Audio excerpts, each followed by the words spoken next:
President Trump has suggested he could send the National Guard to Baltimore. Last month, he said he would do it with or without the governor's approval, but has since appeared to walk back those threats.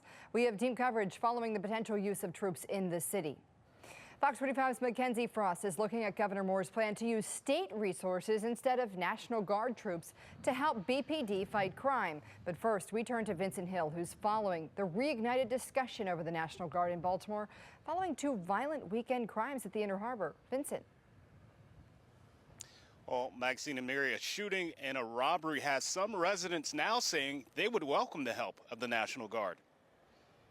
At Baltimore's Inner Harbor on Monday, a sense of fear is looming. When you hear that something like that happened just last night, it's a little bit scary, I'm not going to lie. After two violent crimes hit that busy tourist area over the weekend, the shooting of an 18-year-old after an argument and the robbery of a 17-year-old. A little bit scary to hear that stuff like that's happening in such the one of the most high populated areas that they really encourage us to visit.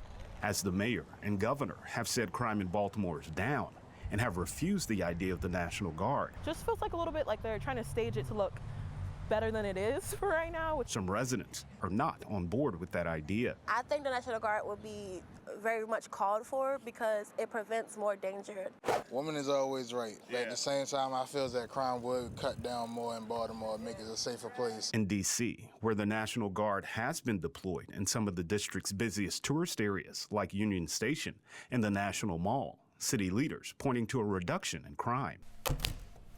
Spokesperson for the National Police Association, Betsy Smith. Bringing the National Guard to Baltimore, specifically starting with some of the more popular tourist areas, would be an excellent strategy to encourage criminals to go elsewhere. According to BPD data, in the last 28 days, police responded to 9 robberies and 6 assaults in the Inner Harbor.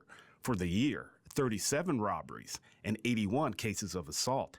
Despite those numbers, Mayor Scott had this to say recently on CNN. We don't need an occupation. We need a federal government that is working the right way. Having military vehicles, military personnel might make a few people feel quote unquote occupied, but most people will feel safe. They will feel protected. A sentiment shared by this resident who says it could be what's best for Baltimore. It's really basically like scaring them off to the point where it's causing them to not want to do crime, which I think is a good idea because that's protecting the city.